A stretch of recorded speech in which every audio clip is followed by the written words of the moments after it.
Part 3, Finding Support to Lengthen the Leg. This is Karen Clay and the Feldenkrais Method. Thank you so much for watching.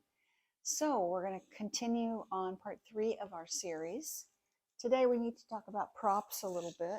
So you have a yoga block with a towel on it to lie on or some other thick pillow. And then another pillow to support your waist. And for some of you, a strap is going to be really useful. It could be a yoga strap, it could be a belt, it could be some surgical tubing or some strapping you got from the PT. It wants to be kind of on the short side, not so maybe you fold it in half. And I'm going to show you how you reuse it so you can try it out before we actually begin the lesson. So this will be kind of like a commercial break. So we're going to be working in the same position that we have on our sides with the legs akimbo, and you remember spending some time trying to figure out where's the most comfortable place for your legs to be. The idea is that we're going to use the same hand and reach all the way down and hold on to the outside of the foot. That does pull you forward considerably. Some of you may want to do this like this. It gets you closer to your leg with your head resting on your arm. That may be a much better solution for some of you. For me, my shoulder just doesn't allow me to do that. So I'm taking care of myself and the constraints that I have within my own body. So for those of you who have a hard time reaching the leg, I recommend you just use a strap and hold on with your palm down and your thumb in as close to the foot as you can get, and that'll work just fine. Okay. And we're going to hold on to the outside of the foot with the top arm, and then if you're not using a strap, we're going to hold on to the inside of the foot. So in that case, here's the two hand holds. This is the first hand hold. This is the second hand hold with the palm up, holding on to the foot. Okay. So if you were using a strap, you'd just hold the strap palm down on one side, and then you'd turn your palm over on the other side. So you're at least palm towards your head. Okay. All right. So now let's start the lesson without any props, lying on your back. So we're working with this idea of support and how we get support to do what seems initially impossible. So the first thing you want to do is just simply to tune in to where you noticed support. And again, you could notice support as weight. You could notice support as pressure. Make sure that you adjust yourself to be as comfortable as possible as you settle in. Maybe your sense of support has to do with where you can feel yourself letting your weight go into the support of the floor, where you really feel like the floor is holding you. And then begin as we have rolling the head very slowly, not to see how far you can go. This is not an important movement, and it's your attention that's important. This movement is only here to frame your attention. I'm going to say that again. This movement is only being suggested to frame your attention. You don't get a gold star for doing it faster or more reps or harder or further. But you do get a gold star for noticing where else you feel the sensations of the turning. So I suggested last week that perhaps you feel it across your shoulder blades, in that the weight shifts a little bit right to left with the head. Or maybe if you're having a good day, you can feel your breastbone turning ever so slightly. You could feel free to use a hand there if you wish. Maybe you feel it in your waist or in your pelvis, or maybe not. It doesn't matter. As you turn to the right, bring your attention to your right foot, and as you turn to the left, bring your attention to your left foot. continue that.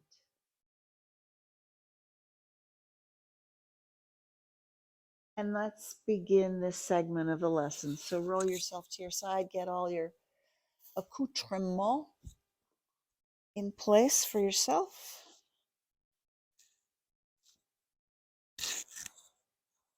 So just a reminder that the building blocks of this lesson were the forward backsliding that we did in lesson 1 and the head to tail sliding that we did in lesson 2. Now we're going to akimbo the legs, find the best place for that. Do a little bit more sliding. The sliding prepares you to be able to reach your leg. Feel free to continue to adjust where your legs are. You'll have a better time of it if your leg is further up the floor, unless you're not very flexible, and then you'll have a miserable time. So you must not be miserable. So you're starting to be able to get closer to your foot. You're not there yet. You're not in any hurry to be there. Eventually get to the point where you can use your strap around the outside of the foot. I'm just going to demonstrate that this time, and then I'll demonstrate the hand position for the next time. So now, what are you going to do with this leg that's connected to your arm now? First thing I'd like you to do is slide your foot up the floor. So the knee is pinned, and you're sliding the foot up the floor. So you're lengthening the leg by moving the foot away from the knee. It's kind of an awkward movement, yeah? But if you're doing it without any support from the ground, it is very awkward. So how can you use what we've done, what we've learned in our building blocks, the sliding forward and back? Can you see how I'm starting to roll forward as I kick my leg forward? I hate to use that word kick because I don't mean with any force at all. You're lengthening the foot away from the knee, and the knee is staying put. It's rolling you forward more than it's rolling you back, isn't it? Doesn't seem like this movement is doing very much of anything, and it's not particularly graceful or soothing or comfortable. But let's wait and see. So now, instead of lengthening the foot away from the knee, draw the hip behind you, retreat the hip away from the knee. So this is another way to straighten the knee, but you're doing it through the thigh instead. It's okay for your knee to come off the floor if it must, but you can feel now that you're doing a similar movement to what we did at the very first lesson. You're sliding backwards now rather than sliding forward. There's a reason that there is this strange thing of holding on to your leg, even though it seems like it makes it very awkward. It's to create what we call a constraint, which is a condition of learning. If we put you inside this little restriction, where can you learn to find something different about yourself than the way you always do things? So you're going to discover something more about yourself. Now please go from lengthening the lower leg to lengthening the hip, to lengthening the lower leg, to lengthening the hip. See if you can make it easier by using more and more of the floor. What if you ooze yourself forward as the foot slides away from the knee? And what if you ooze yourself backwards, even if the foot comes off the floor a little bit?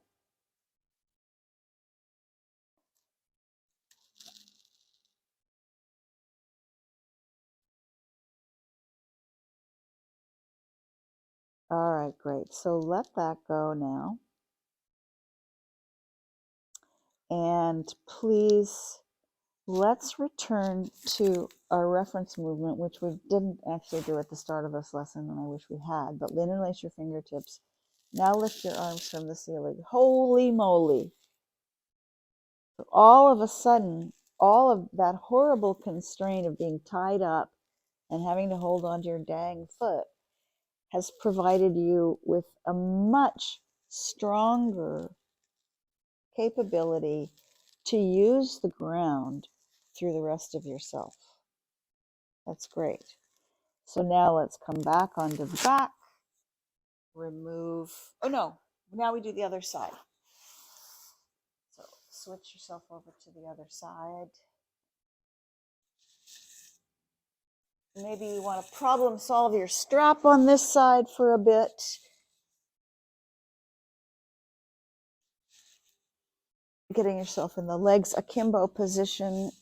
Is this side easier to reach, harder to reach? What happens if you spend a little bit time?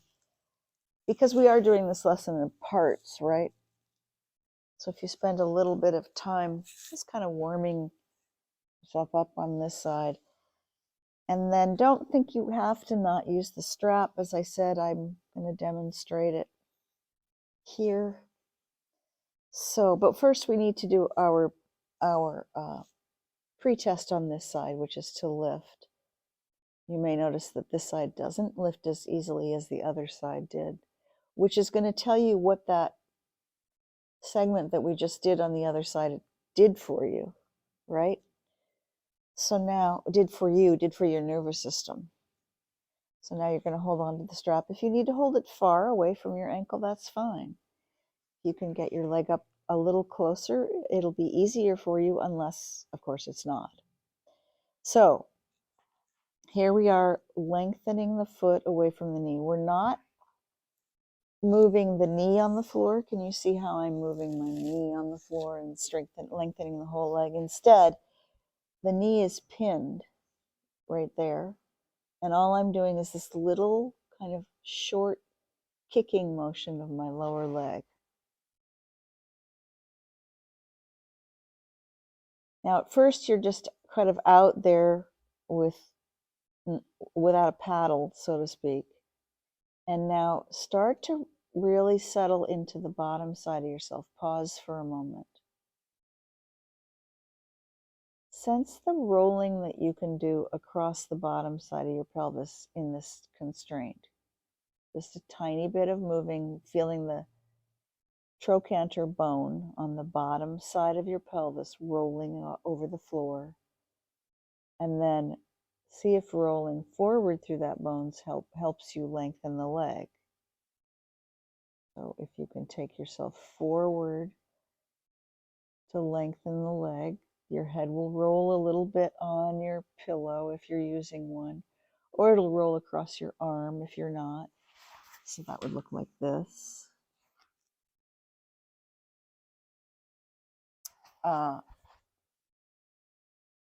Yeah, and so suddenly this starts to have a little bit more dimension in it.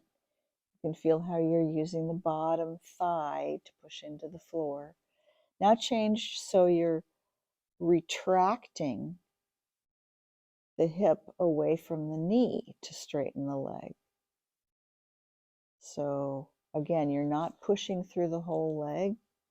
You're not moving the foot on the floor. You're moving the knee and the hip. It's meant to feel constrained. It's meant to create a challenge for you, a movement problem that you have to figure out how you can solve. Just like, well, what if I can't divide by 2? Then what can I do? Yeah. So if you push through the bottom leg, does that help you retract the hip? And you feel how your head is rolling towards the ceiling instead of rolling towards the floor. So roll towards the floor and kick your leg. Roll towards the ceiling and retract your hip. Roll towards the floor and lengthen your heel away from your shin or your knee. Roll backwards and lengthen the hip away from the knee. But this should be starting to get at least a little bit more possible, not quite so difficult. Maybe it's not easy yet, but at least it feels like I'm not asking something impossible of you. That's great. Now let's switch to holding on the inside edge. And again, so if you were using your hand, that's what I wanted to show you. If you're using your hand would be like this. Lengthening the leg, lengthening the hip, lengthening the leg really draws you forward if you have your hand around your foot. Lengthening the hip draws you back some. Your knee stays where it is, even if it has to be in the air. Some people could get their knee on the ground and do this movement. Sliding back through the hip, you could just alternate. Don't worry about getting it right. Just feel the ground, feel the ground, feel the ground. What's pushing? What can push? What can pull? What can change your support underneath you? Okay. Then let's come back to our post test. So make sure you're on your side. Suddenly, boom, I can lift my hands 10 more inches off the floor because I'm now using how I can push my waist, my pelvis, my thigh into the floor to row my arms towards the ceiling. Great. Come onto your back. Lengthen out. We'll do our post test as we do every lesson. Lengthening on the floor, noticing how the differences in how you meet the floor. And begin again, rolling your head, sensing how far into yourself the cascade of sensations go. Into the ribs, into the belly button, maybe even into the pelvis. And as you bring your attention to the left leg when you roll left and the right leg when you roll right, you may even notice a tiny whisper in the length of your legs, or at least some sensation in your legs. There may not be movement yet, but there may be some sensation. Roll to your side, come up to sitting, and do take some time to come up to standing after I say goodbye so that you really, really, really can sense the length of your legs. Thank you so much for watching, and I'll see you next time.